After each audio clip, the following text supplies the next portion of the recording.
Mount सगरी के रास्ते में तंजीरों ने पास के एक किसान से पूछा कि क्या वैसे ठीक करने के लिए पुआल और बांस के साथ अपनी टोकरी ले जा सकता है। किसान उसे अनुमति देता और तंजीरों भुगतान करने की पेशकश करता है। किसान भुगतान से इनकार कर देता है क्योंकि इसमें छेद है, लेकिन तंजीरों उसे पैसा देना चाहता है। वह फिर से भुगतान करने से इनकार कर देता है और यहाँ तक कि पुआल और बांस भी मुफ्त में देने की पेशकश करता है, लेकिन तंजीरों उसे पैसे देने की जिद करता है। परेशान होकर वह तंजीरों से कहता है कि वैसे एक बार फिर से मुफ्त में ले सकता है, केवल उसके हाथ में कई सिक्के देने होंगे इससे पहले कि वह भाग जाए, और किसान दर्द में चिल्लाता हुआ उसे धन्यवाद देता है।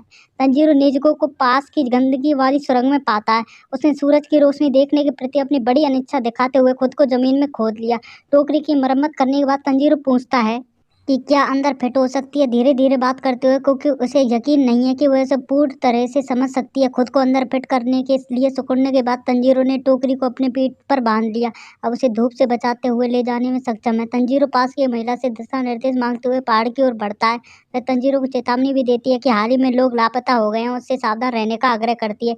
एक बार रात होने पर तंजीरो नेजुको को जंगल में एक मंदिर मिलता है। जैसे वह पास आता है उसे खून की गंध आती है और वह अंदर भाग जाता है।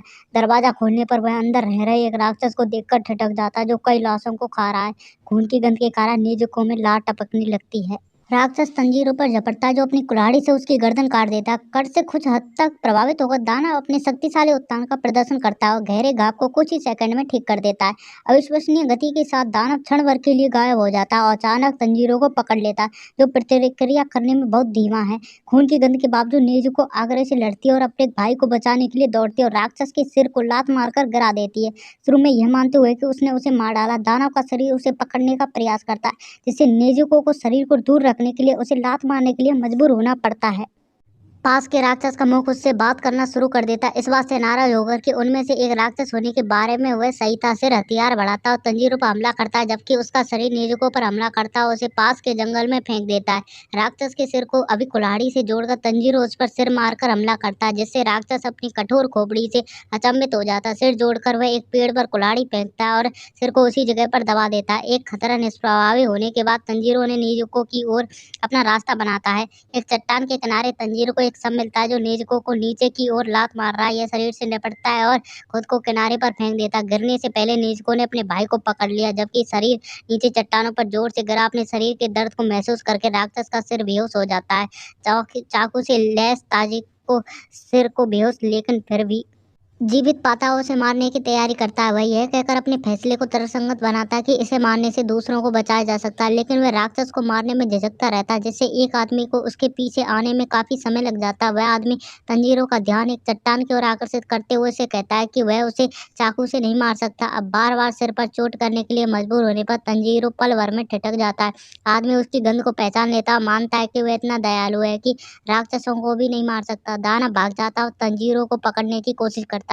उसी क्षण सूर्य उगता प्रकाश दानव को जलाकर राख में बदल देता है। उसे पता चलता है कि राक्षस अब थोड़ी सी धूप से भी मर चुका है और नेजुको को खोजने के लिए दौड़ता है। उसे मंदिर में धूप से सुरक्षित टोकरी के अंदर देखकर राहत मिलती है। मंदिर में मृतकों को दफनाने के बाद वह व्यक्ति अपना परिचय साकोंजी उरोको डाकू के रूप में देता है और वह अनुमान लगाता है कि तंजीरो वह लड़का जिसे गियू ने उसके लिए भेजा था। तंजीरो अपना और नेजुको का परिचय देता है, लेकिन साकोंजी ने यह कहकर उसकी बात काट दी कि अगर नेजुको किसी को खा जाएगी तो वह क्या करेगा। सवाल से हैरान होकर तंजीरो ने कोई जवाब नहीं दिया और उसके चेहरे पर जोरदार थप्पड़ मारा गया। बहुत धीमी गति से सोचने के लिए उसे डांटा गया। शकुंजी ने एक ऐसे राक्षस को भी मारने में संकोच करने के लिए उसकी आलोचना की और उसे बताया कि अगर नेजुको किसी को मारती है तो उचित प्रक्रिया उसे मारना और फिर खुद को मारना है। अपनी बहन के साथ यात्रा करने का यही मतलब है जो राक्षस बन गई है। शकुंजी ने उसे चेतावनी दी कि ऐसा कभी नहीं होना चाहिए, जिस पर तंजीरो खतरे को स्वीकार करता हुआ यह देखने के लिए उसका परीक्षण करता है कि क्या वह डेमन स्लेयर कोर में शामिल होने के लिए उपयुक्त है। नेजुको को ले जाकर उसका परीक्षा करके दिन के मध्य में तंजीरो उसका पीछा करता है, जो उसकी काफी आगे स्थिर गति से चल रहा। आश्चर्य है कि वह कितना बूढ़ा है और वह इतना तेज कैसे हो पाता है और कब कम पद चिन्ह बनाता है। तंजीरो को आगे बढ़ने के लिए संघर्ष करना पड़ता है। वह नेजुको से माफी मांगता है क्योंकि जब वह दौड़ता है तो टोकरी के अंदर उसे पीटा जाता है।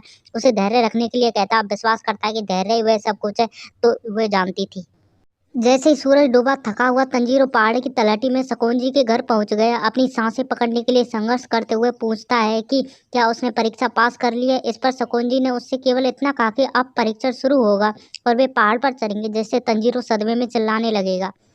नेजुको को सुरक्षा अपनी झोंपड़ी के अंदर सोते हुए साकोंजी और तंजीरो पहाड़ पर चढ़ जाते हैं। बाद वाले को वह अपनी दौड़ की थकावट महसूस होती रही है और अब चक्कर आ रहा है। अचानक साकोंजी अपनी जगह पर रुक जाता और तंजीरो की ओर मुड़ जाता। वह लड़के को गायब होने से पहले पहाड़ के नीचे का निर्देश देता है। हालांकि शुरू में चौंक गए तंजीरो का मानना है कि वह सुबह होने से पहले गंदगी अपनी गहरी समझ के साथ पहाड़ से नीचे उतर सकता है। जैसे वह शिखर से नीचे भागता उसकी आसुकता तेजी से कम हो जाती है।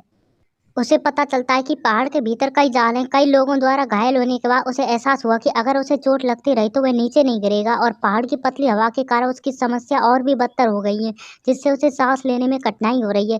सिगड़ी पर्वत से नीचे उतरने से पहले तंजीरो खुद को शांत करने और पहाड़ की गंध को अलग करने के लिए गहरी सांस लेता है। एक स्पष्ट रास्ते के साथ वह नीचे उतरता है, अधिकांश जालों से बचना शुरू कर देता है।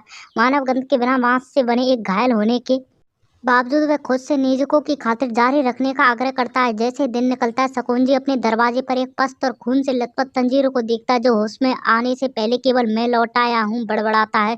शकुंजी को वह पत्र याद आता है जो उसे ग्यू ने भेजा था। ग्यू ने किसी को प्रशिक्षित करने के लिए कहने के अपने अचानक अनुरोध के लिए माफी मांगी, लेकिन उसे बताया कि तंजीरो एक दानव कातिल बनना चाहता है क्योंकि वह उस पर हमला करने के लिए काफी बहादुर था। उन्होंने अपना विश्वास जोड़ा कि नेज़ुको इंसानों को नुकसान नहीं पहुंचाएगी और खुद को शाकुंजी की तरह तंजीरों में गंध की गहरी समझ है। शाकुंजी ने उसे तलवारबाज बनने के लिए प्रशिक्षित करने के लिए कहने पर ग्यू उसके प्रयासों में उसकी सद्भावना की कामना करने से पहले स्वयं सेवा अनुरोध के लिए माफी मांगता है।